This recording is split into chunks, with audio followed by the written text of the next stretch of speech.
Good morning, and thanks for watching another video on Agile Buzzwords Demystified. I think the idea of this particular channel is to enlist all the different buzzwords you are hearing when you are going through an Agile transformation. And yesterday, I was recording one around customer, and as it is overnight, I thought, there's probably a few things you've missed out yesterday. So I'm not starting from scratch, so I still recommend watching the old video, but see the word when I'm talking about customer always in the context of large enterprises. This is where I have most of my experience in, firstly. And secondly, I realize very often that we are using methodologies and approaches within enterprises which are from startups or companies who have real customers. Why I'm saying this? So, of course, if even a large company has a proper customer, energy supplier where I'm working in, of course, has someone who's consuming this energy. But often enough, in particular for energy supplying, you're very rarely interacting with the end customer who's really, if it's B2B, then it's a large company. And if it's B2C, then it's really the household. This is where the IT department, we are often using these kinds of methods, we have never seen this customer. We will never see him. And the stuff we are developing and producing is not for this person. You'll never see our software, you never use our software. So then you start to very quickly say, yeah, okay. Let's say, no, we don't have any customer. We have an internal customer. Yeah, no. And this is where this customer topic actually now gets rolling. Yeah. So this is where my video from yesterday, and you can see it in the comments below. I put it somewhere if I figure out how this YouTube thing here works. But this is where it really breaks. You don't have an internal customer. You have someone who's a user. You have a colleague. This is a completely different dynamic. And this is what I was talking about yesterday. And then what also came about during the night, basically, or maybe in the shower this morning, is this is really a problem because we are reading books, Lean Startup. We are looking into models like Business Model Canvas. And yes, this is all great stuff. And it can also help to, let's say, think about your recipient, your user, your business person on the other side, like a customer, or in this way. But as I said, on the other side, and this is the big difference. There is no other side. You are working jointly against the same goal.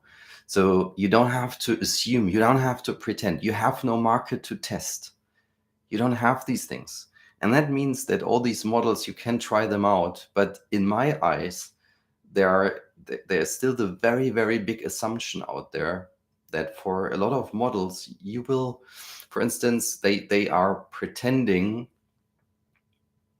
in these examples they're using in their books, they're pretending that you're producing a web application and you have an anonymous amount of users out there, which you'll never see, and you're producing the web app for these people. And then a revolutionary idea is you're inviting random people from the street along, or you're trying hard to find a well defined group of customers, and you invite them along and get their feedback in. And maybe you do this on a regular basis, and you have to think about, well, how do you get them into the company, and how do you pay them, and whether you pay them, whatever. All of this, even the mere thought about this, doesn't need to appear in an enterprise environment. Your recipient, your user, your customer sits next door or in the same room as you, or in a different level of the building, but he's there.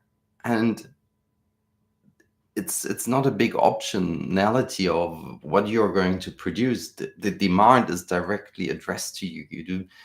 You might have even already an existing application which just needs enrichment. So it's not just the word customer which doesn't fit. It is the mindset.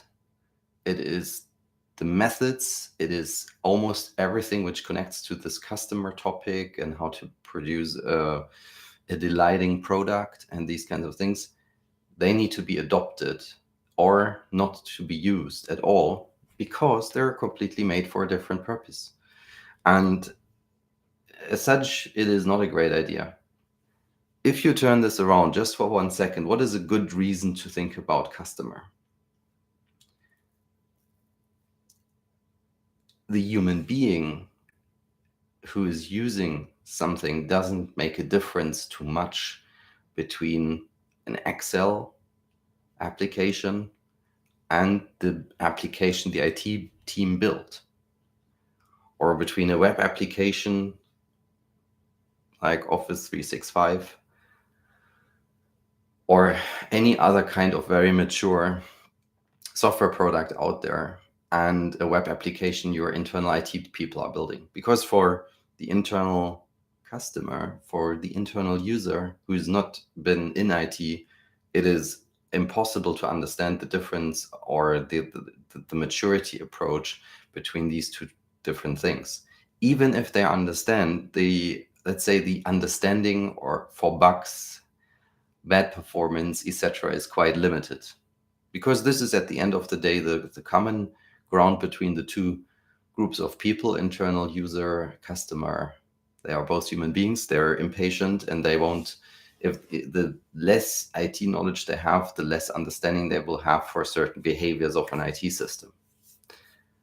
So there are some aspects you can of course reuse, and and for both the customer, the real end customer, the one who purchases something, and the internal customer, there are some similarities and things to avoid.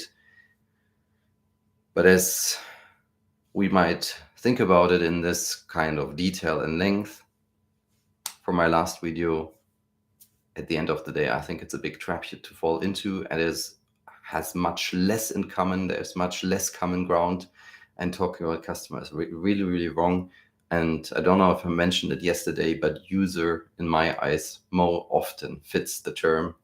And if you figure out a new terminology, which is a bit more making it obvious that there's two people with the same goal, working in the same company and working against the same balance sheet at the end of the day, and that this is a joint collaboration, then please let me know. Friend is maybe too strong. Colleague is maybe a really good idea. Yeah, but somehow customer is a bit stuck in people's brain, and yeah, I think we need to replace it with something meaningful. I take user for now. Have a great day. Thanks for watching, and see you soon.